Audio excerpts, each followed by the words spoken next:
The stale air of the abandoned barn carried the unmistakable scent of suffering. Dust motes danced in the few rays of sunlight that managed to pierce through the weathered wooden slats, illuminating the forgotten corners of what had once been a place of honest work. Now, it stood as a silent witness to cruelty. Samuel Blackwood had seen much in his 53 years. The horrors of Gettysburg, where he'd served as a field medic, a lawlessness of mining towns, where he'd later practiced medicine, the desperation in men's eyes as they gambled away their futures in smoky saloons. But nothing had prepared him for what he found in the shadows of this dilapidated structure on the outskirts of Promise Creek, Wyoming Territory. The year was 1878, and the West was still wild enough to harbor terrible secrets. As Samuel's eyes adjusted to the dim light, his weathered hand instinctively moved to the Remington revolver holstered at his hip, a habit formed from years of frontier living, where a doctor was often his own protection. The creaking floorboards beneath his boots announced his presence as he ventured deeper into the barn. His breath caught in his throat as he finally saw her, a woman, no more than 30 years old, chained to a support beam like an animal. Her once white dress was now a canvas of dirt and dried blood, her dark hair matted against her pale face. For a moment, Samuel stood frozen, his mind struggling to comprehend the scene before him. The woman's eyes fluttered open, revealing a gaze so hollow it seemed to look through him rather than at him. When she spoke, her voice was barely a whisper, raspy from disuse, or perhaps from screaming when there had still been hope of someone hearing. "End me," she said, the simple words carrying the weight of unimaginable suffering. Samuel had heard similar pleas from wounded soldiers, begging for mercy on blood-soaked battlefields. But here, in what should have been the peaceful Wyoming countryside, the words struck him differently. "No," he replied, his voice steady despite the rage building inside him. "I'll begin you again. Would you kindly subscribe to the channel? I'd love to know what city you're watching from." The Blackwater Ranch sat on a patch of Wyoming soil that many considered worthless, too rocky for proper farming, with a creek that ran dry most summers. But for Samuel, it represented 18 years of stubborn persistence against nature's indifference and man's greed.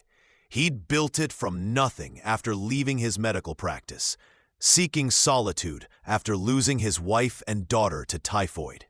The simple two-story house and adjacent barn stood as a testament to his refusal to surrender to fate's cruel hand. His nearest neighbor was the Caldwell Ranch, 3 miles east, owned by Thomas Caldwell, a man whose ambition was matched only by his ruthlessness. Caldwell had been systematically buying or forcing out smaller ranchers to expand his empire, and Samuel's land remained a stubborn obstacle in his path. Their interactions were civil but cold, a fragile peace maintained by Samuel's reputation as both a skilled marksman and the only man with medical knowledge for 50 miles. The morning Samuel discovered the woman had begun like any other. He'd risen before dawn, checked on his modest herd of cattle, and noticed his mare acting skittish near the old storage barn he rarely used anymore. Curiosity had led him there, a decision that would alter the course of many lives in Promise Creek. Now, as he gently worked at the shackles binding the woman's wrists, she flinched at his touch, her eyes wide with distrust and fear. "I'm a doctor," he said softly, his fingers working methodically at the lock with a small pick he kept in his waistcoat. "Or I was. Name's Samuel Blackwood." The lock finally gave way with a click that seemed unnaturally loud in the quiet barn. As the iron fell away, revealing raw, infected skin beneath, The woman made no move to flee. She simply stared at her freed wrists as though they belonged to someone else. "Can you tell me your name?" Samuel asked, keeping his voice steady and calm, the same tone he'd used with spooked horses and traumatized patients. "Elizabeth," she whispered after a long silence, the name seeming to surprise even her, as though she'd almost forgotten it. "Elizabeth Walsh." Samuel nodded. Carefully removing his coat and draping it around her shoulders. She was burning with fever, her body fighting infections from her wounds and the unsanitary conditions. He needed to get her to his house, clean her up, and treat her properly. But he also knew he couldn't simply carry her, not without risking further trauma. "Miss Walsh, I need to take you to my house to treat you. It's not far. Can you walk if I help you?" Elizabeth's eyes darted around the barn, searching for threats or perhaps an escape. "He'll come back," she said, her voice suddenly urgent. "He always comes back." Samuel's jaw tightened, the muscles working beneath his gray-flecked beard. "Who?" he asked, though he suspected he already knew the answer. She shook her head, either unwilling to say or too afraid. "Whoever did this won't touch you again," Samuel promised, the steel in his voice matching the determination in his eyes. "Not while I draw breath." The journey from the barn to Samuel's house took nearly an hour, though the distance was short. Elizabeth could barely stand, let alone walk, and each step seemed to cause her pain. Samuel supported most of her weight, his arm around her waist, her arm draped over his shoulders. By the time they reached his porch, sweat beaded on both their foreheads despite the cool autumn air. Inside, the house was simple but clean, a stark contrast to the filthy barn where Elizabeth had been imprisoned. Samuel helped her to a chair at the kitchen table, stoking the dying embers in the cast-iron stove before putting on water to boil. "I need to clean your wounds," he explained, gathering supplies from a wooden medical chest he kept well stocked out of habit. "Then we'll get some food and medicine in you." Elizabeth watched his movements with the wariness of a wounded animal, her body tense despite her exhaustion. When he approached with a damp cloth, she flinched away so violently she nearly toppled the chair. "I won't hurt you," Samuel said, stopping in his tracks. "But those wounds need tending or they'll fester." Elizabeth's eyes locked with his, searching for deception or cruelty.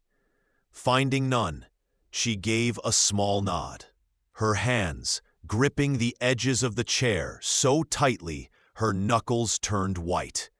Samuel worked methodically, cleaning each abrasion and cut with the precision of his medical training.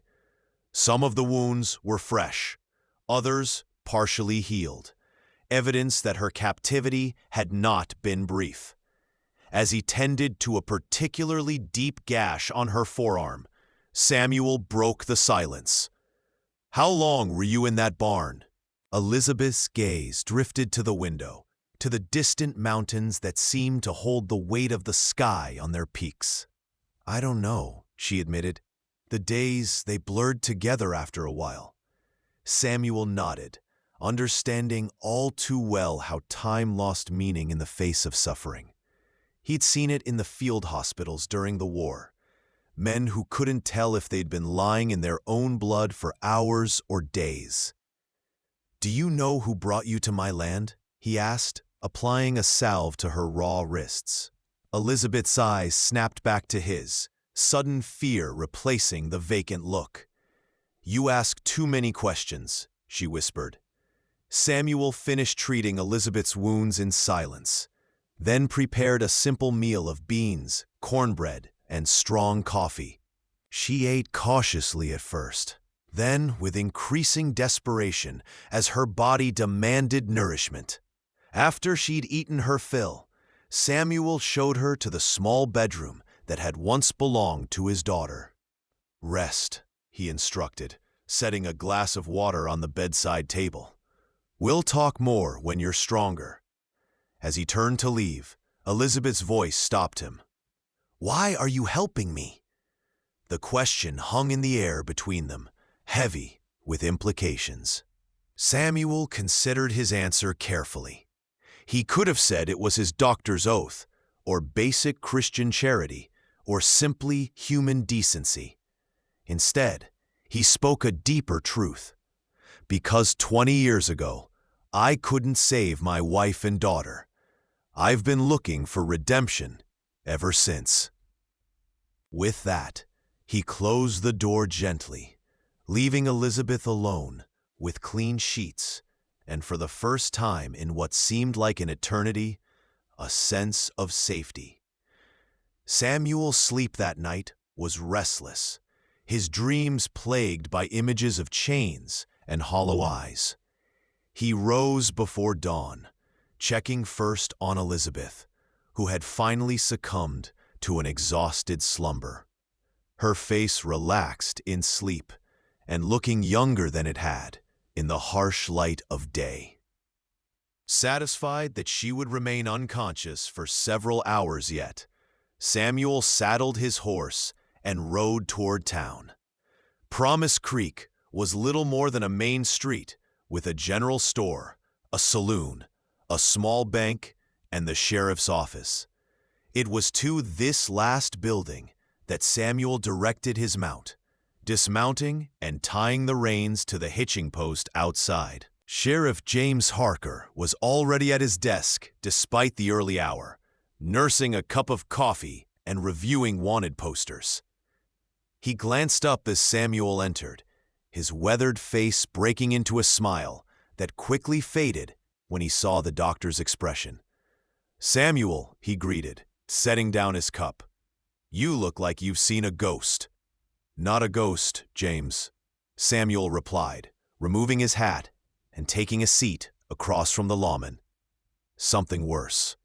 In measured tones, he recounted finding Elizabeth chained in his barn, careful to include every detail that might be relevant. Sheriff Harker's face darkened as the story unfolded, his hand unconsciously moving to rest on the revolver at his hip. When Samuel finished, a heavy silence fell over the small office. "And she hasn't said who did this to her?" the sheriff finally asked. Samuel shook his head. "She's terrified, James. Whoever it was has her believing they'll come back for her." Harker leaned back in his chair, the wood creaking in protest. "There have been rumors," he said slowly, "about women going missing along the stagecoach routes. 3 in the last year. The territorial governor's office sent notices, but nothing ever came of it locally." He pulled open a drawer and extracted a small stack of papers. Descriptions were vague. No one made the connection to our area. Samuel took the notices, scanning them quickly. The descriptions were indeed general.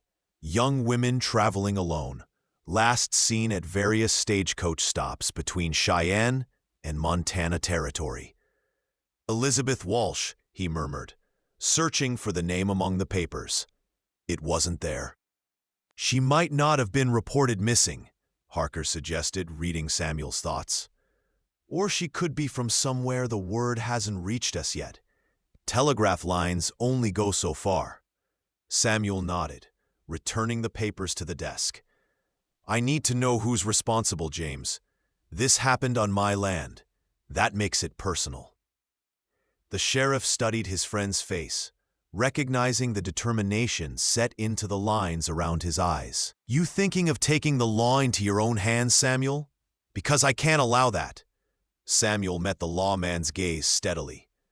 "I'm thinking of finding the truth.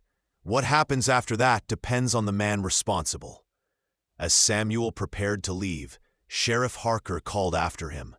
"Samuel, be careful. If someone's kidnapping women and holding them captive, they're dangerous."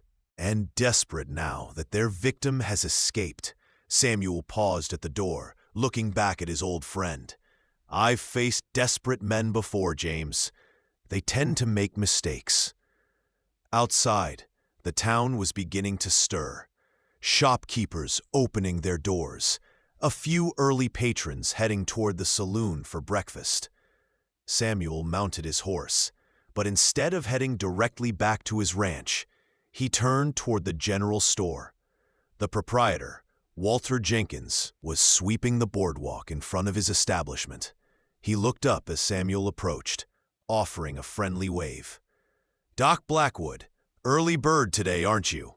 Samuel dismounted, tying his horse to the rail. "Need a few supplies, Walter," he said, following the shopkeeper inside. The store smelled of coffee, leather, and the faint sweetness of hard candy, ordinary scents that seemed surreal after the events of the previous day.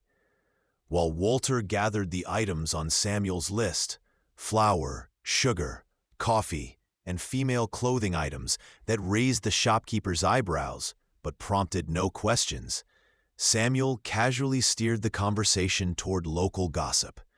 "Heard anything unusual lately, Walter?" "Been keeping to myself out at the ranch, more than usual." Walter chuckled as he measured coffee beans. "You know Promise Creek. Quiet as a church mouse most days." Though, he hesitated, glancing around despite the empty store. "Thomas Caldwell's been acting strange lately. Fired 3 ranch hands without warning last week. Good workers, too, from what I hear." Samuel kept his expression neutral, though his interest was piqued. "That's so? Any idea why?" Walter shrugged. "Money troubles, maybe.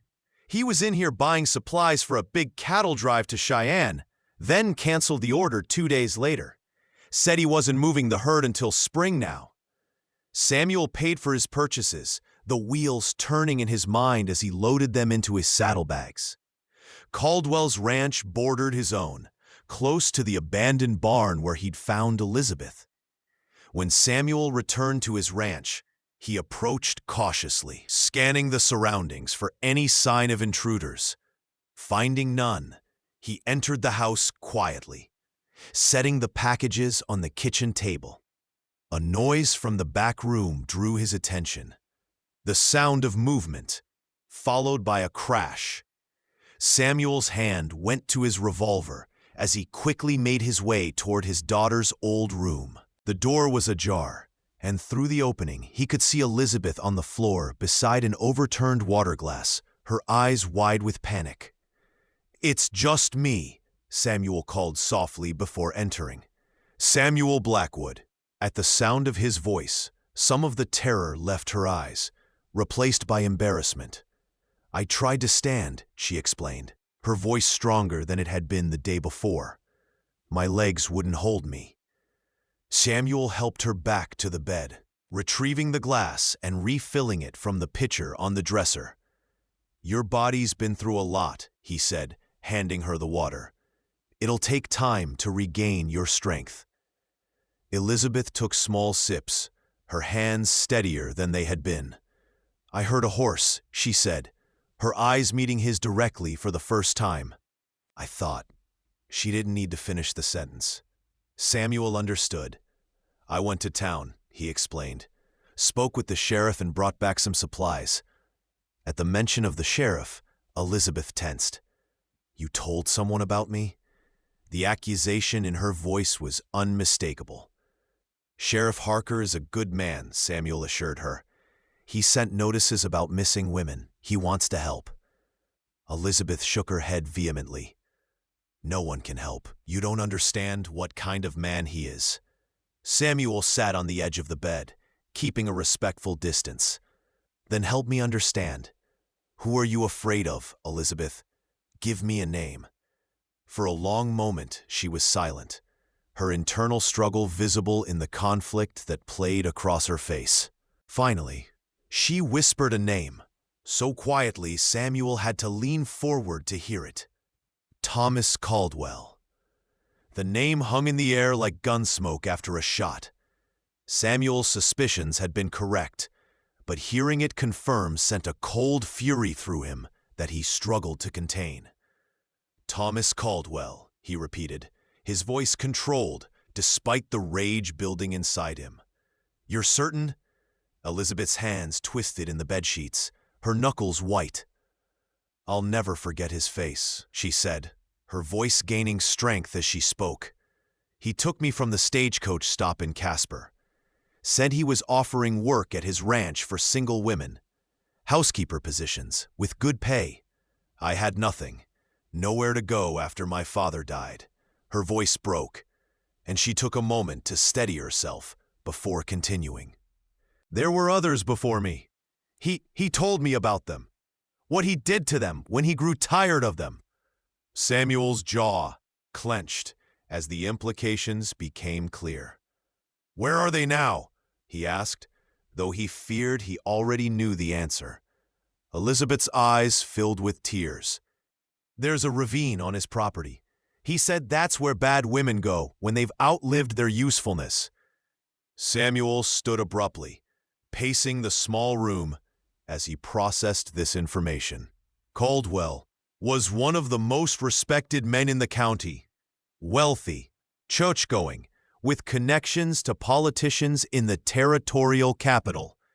His word against that of a battered woman would carry significant weight, even with Sheriff Harker's support. "He moved me to your barn 2 days ago," Elizabeth continued, her words coming faster now, as though a dam had broken.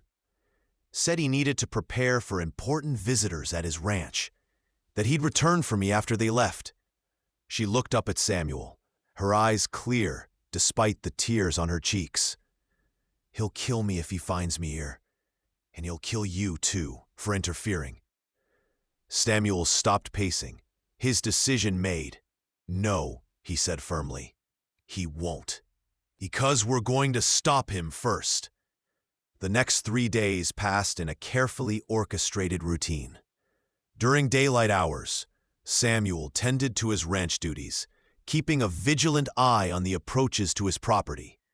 In the evenings, he sat with Elizabeth, whose strength was returning gradually. She told him more about her ordeal, how Caldwell had kept her locked in a secret room beneath his barn, how he'd brought 2 other women there during her captivity, both of whom had eventually disappeared. With each new detail, Samuel's determination hardened. On the 4th day, he rode to town again, this time to send a telegram and meet with Sheriff Harker. The lawman listened grimly to the additional information Elizabeth had provided. "It's not enough for an arrest," he admitted reluctantly. "Her word against his, and Caldwell has half the county judge's campaign contributions in his pocket." Samuel nodded, having expected this response. "That's why we need more than words," he said. "We need evidence." Sheriff Harker leaned forward, lowering his voice, though they were alone in his office. "What are you suggesting, Samuel?" Samuel met his friend's concerned gaze steadily. "I'm suggesting we search Caldwell's property. The ravine Elizabeth mentioned. The room under his barn." Harker shook his head emphatically. "That's trespassing at best, vigilante justice at worst. I can't condone that, Samuel." Samuel's expression didn't change. "Then don't condone it, but don't stop it either." He stood to leave, placing his hat on his head with deliberate calm. "I sent a telegram to the territorial marshal's office, told them what we found. They're sending someone, but it could be weeks. Those other women don't have weeks, James." At the door, he turned back one last time. "Sometimes justice needs a helping hand in the wilderness. You taught me that." The sheriff didn't respond, but the conflict in his eyes told Samuel all he needed to know. When Samuel returned to the ranch, he found Elizabeth sitting on the porch, wrapped in a shawl against the autumn chill. Her face had regained some color, and she'd managed to wash and style her hair using the supplies he'd purchased. The transformation was remarkable. Glimpses of the woman she had been before Caldwell began to show through the trauma. "You shouldn't be outside," Samuel cautioned, dismounting and securing his horse. "It's not safe." Elizabeth's chin lifted slightly, a spark of defiance in her eyes. "I can't hide forever," she said, "and I won't live in fear." Samuel couldn't help but admire her resilience as he joined her on the porch. "Sheriff can't help us officially," he explained, settling into the chair beside hers. "Not without evidence." Elizabeth nodded, unsurprised. "So what do we do?" The question was simple, but the answer was anything but. Samuel gazed out at the distant mountains, considering their limited options. "We get the evidence ourselves." That night, under the cover of darkness, Samuel outlined his plan. Elizabeth listened intently, her face grave but determined. "It's dangerous," she said when he finished, "if Caldwell catches you." Samuel checked the loading of his Remington, the metallic clicks punctuating the silence. "He won't," he assured her. "But if something does go wrong, you take my horse and ride to Sheriff Harker. He'll protect you, even if he can't officially help us now." Elizabeth studied his face in the lamplight, noting the determination etched into every line. "Why are you doing this?" she asked again, echoing her question from days earlier. "You barely know me. This isn't your fight." Samuel holstered his weapon, his movements deliberate and practiced. "When I found you in that barn, it became my fight," he said simply. "And some things a man can't walk away from, not if he wants to live with himself after." The clock on the mantel ticked loudly in the silence that followed, counting down the hours until dawn. The next morning, Samuel rose before first light, preparing for the day ahead with methodical precision. He laid out his plan for Elizabeth one final time. "I'll be gone most of the day. Keep the doors locked. The shotgun is loaded and under the bed if you need it." Elizabeth nodded, her face resolute despite the fear she couldn't entirely hide. "Be careful, Samuel," she said softly as he prepared to leave. "I've already lost too much to that man."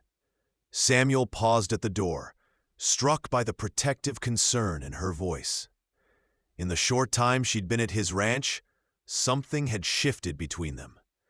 A tentative trust forming from the ashes of her trauma and his solitude.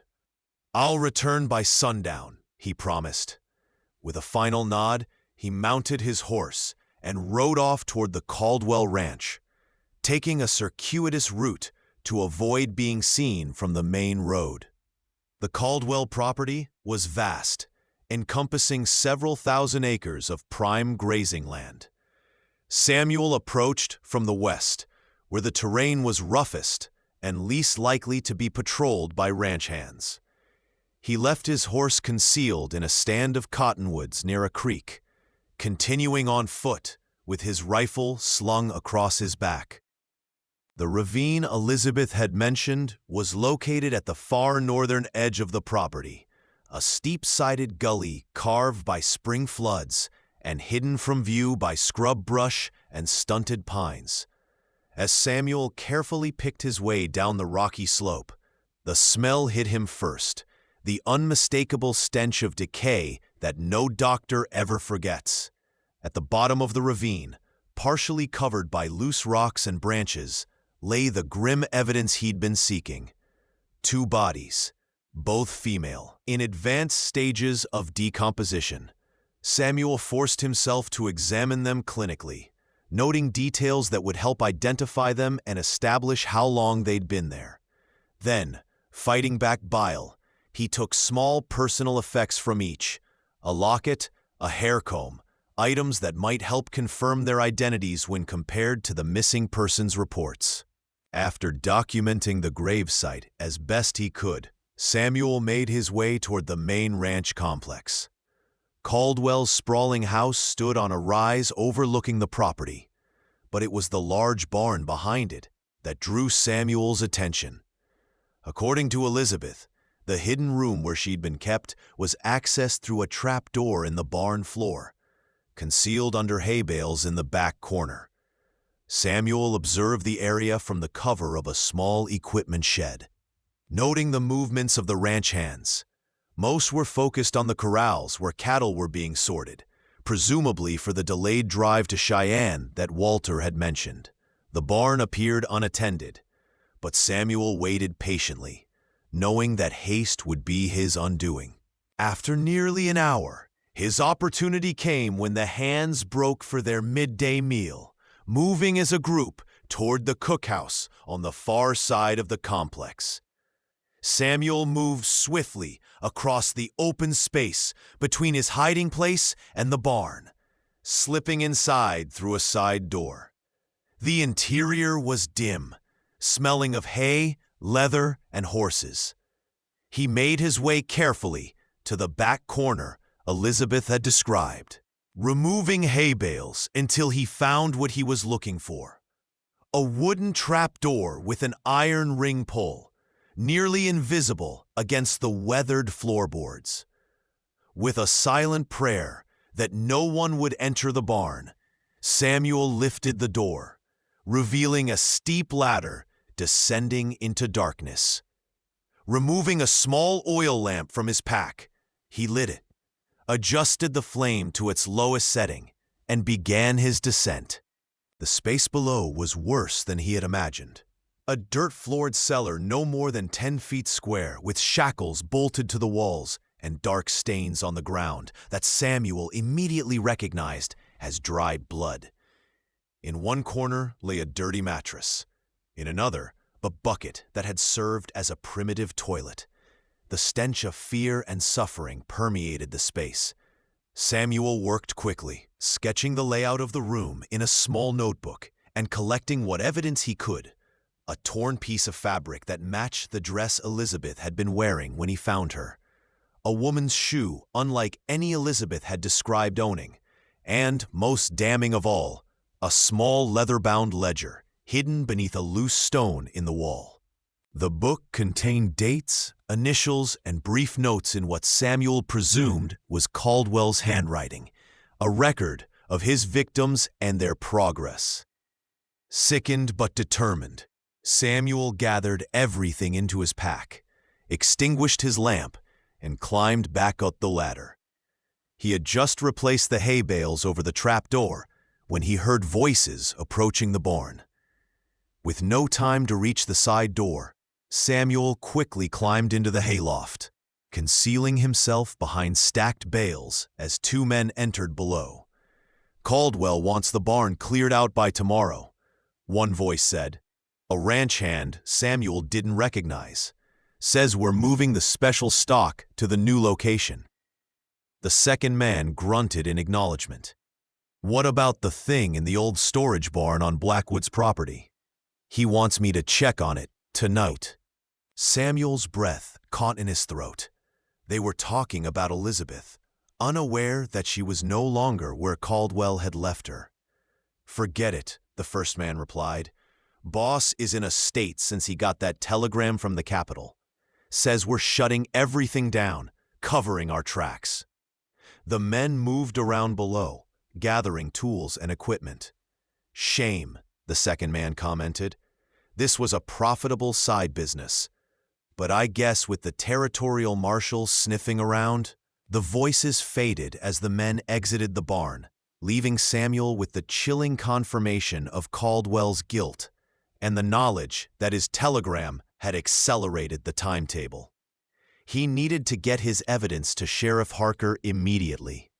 The return journey to his horse seemed to take an eternity, every rustle in the brush a potential threat. When Samuel finally reached the Cottonwood Grove, he found his mount undisturbed but sensed something was wrong. The birds had gone silent, and there was a tension in the air that raised the hairs on the back of his neck. He secured his pack and was about to mount when a voice spoke from behind him. "Blackwood, should have known you'd be trouble." Samuel turned slowly, his hand deliberately away from his sidearm, to face Thomas Caldwell. The rancher stood 20 feet away, his rifle aimed squarely at Samuel's chest. His expression was one of cold calculation rather than anger, the look of a man accustomed to solving problems with brutal efficiency. "Caldwell," Samuel acknowledged, his mind racing through possibilities. Out for a ride? Caldwell's thin lips curved in a humorless smile. Don't play games. I know you found her. I know she's at your ranch. Samuel maintained his calm demeanor despite the rifle pointed at his heart. I don't know what you're talking about, he replied evenly. Caldwell took a step closer, his finger tightening slightly on the trigger. Elizabeth Walsh, pretty little thing, bit too spirited for her own good. He tilted his head, studying Samuel with predatory interest. Did she tell you about our arrangement? How I saved her from destitution? Gave her a place when no one else would?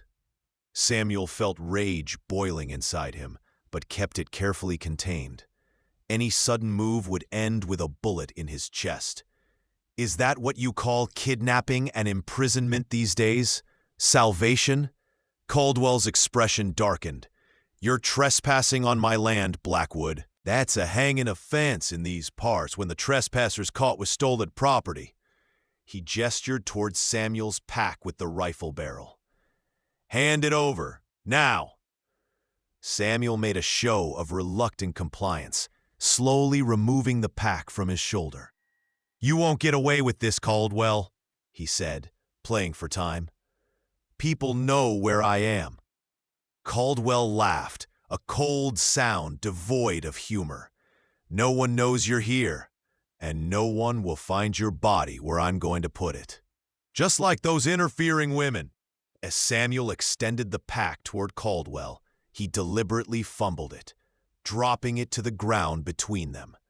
When Caldwell's eyes flicked downward for a split second, Samuel drew his revolver with the speed born of years of practice. Both men fired simultaneously, Caldwell's rifle shot going wide as Samuel's bullet found its mark, striking the rancher in the shoulder. Caldwell staggered backward, dropping his rifle as blood bloomed across his expensive coat. You'll hang for this, he snarled, clutching his wounded shoulder. My word against yours, and in case you've forgotten, I own this county. Samuel kept his revolver trained on Caldwell, his hand steady despite the pounding of his heart. Not anymore, he replied, retrieving his pack and keeping a safe distance. I found your ledger and the bodies in the ravine. For the first time, fear flickered across Caldwell's face. You're bluffing, he said, but the uncertainty in his voice betrayed him. Samuel backed toward his horse, never taking his eyes or his gun off the wounded rancher. I'm taking you to Sheriff Harker, he stated flatly. You'll stand trial for what you've done. Caldwell's face contorted with rage and pain. I'll see you dead first. With surprising speed for an injured man, he lunged toward the fallen rifle. Samuel fired again, this time hitting Caldwell in the leg. The rancher collapsed with a howl of pain, curses spilling from his lips. Samuel quickly bound Caldwell's hands with a length of rope from his saddle, then fashioned a crude bandage for the wounds, enough to keep him alive for justice, but not comfortable for the ride to town. The journey to Promise Creek was slow and tense, with Samuel keeping his revolver ready and his prisoner secure across the back of the horse. When they finally reached the sheriff's office, the sun was beginning to set, casting long shadows across the dusty main street. Sheriff Harker emerged at the commotion, his eyes widening at the sight of the bound and bloodied Caldwell. Samuel, what in God's name? Samuel cut him off, his voice weary, but determined. I have evidence, James. Everything we need. He handed over his pack, explaining what he'd found, while Harker's deputy helped bring Caldwell inside. The sheriff examined the contents with growing horror and grim satisfaction. This is enough, he confirmed, looking up at his friend with newfound respect. More than enough. As Harker secured Caldwell in a cell, bellowing for the town doctor, Samuel mounted his horse once more. I need to get back to the ranch, he explained. Elizabeth needs to know it's over. The ride home seemed longer than any Samuel could remember, his body feeling every one of his 53 years. As he crested the final rise overlooking his property, the sight of lamplight glowing in his windows brought an unexpected lump to his throat. For too long, that house had stood dark and empty at night, a monument to what he had lost rather than a home. Now, as he approached, the front door opened, and Elizabeth stood silhouetted against the warm light from within. "Samuel?" she called, her voice carrying in the still evening air. "Is that you?" He dismounted wearily, leading his horse to the hitching post. "It's me," he confirmed, removing his hat as he climbed the porch steps. "It's over, Elizabeth. Caldwell's in custody. He won't hurt anyone again." The relief that washed over her face was followed quickly by concern as she noticed the blood on his coat. Caldwell's, not his own. Inside, over a simple meal that Elizabeth had prepared, Samuel recounted the day's events. She listened in silence, her hands occasionally trembling, but her gaze steady. When he finished, she reached across the table and took his hand in hers. "Thank you," she said simply, the words inadequate for the magnitude of what had transpired, but sincere nonetheless. Samuel nodded, suddenly uncomfortable with her gratitude. "Anyone would have done the same," he murmured, though they both knew that wasn't true. Not in the wild country, where looking the other way was often the easier choice. "What happens now?" Elizabeth asked, after a moment. Samuel considered the question. The territorial marshal would arrive eventually. There would be a trial. Justice, as much as the frontier could provide, would be served. But he knew that wasn't what she was asking. "That depends," Samuel said carefully, meeting her eyes across the table. "On what you want to happen." Elizabeth's gaze dropped to their still joined hands. "I have nowhere to go," she admitted quietly.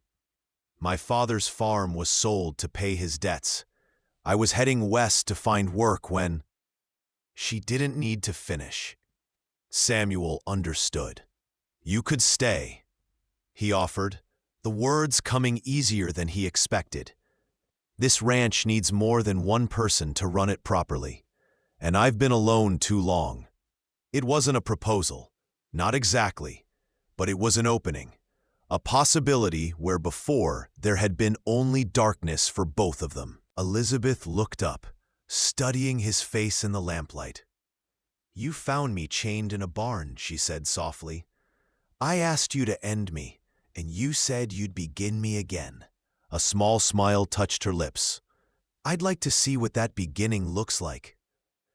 The next morning dawned clear and cold, the first frost of autumn painting the landscape in silver. Samuel rose early as was his habit, but instead of the solitary routine he'd followed for years, he found Elizabeth already in the kitchen, coffee brewing on the stove. They worked together in comfortable silence, preparing for the day ahead. There would be challenges: Caldwell's trial, Elizabeth's recovery, the slow process of building a new life from the ashes of trauma.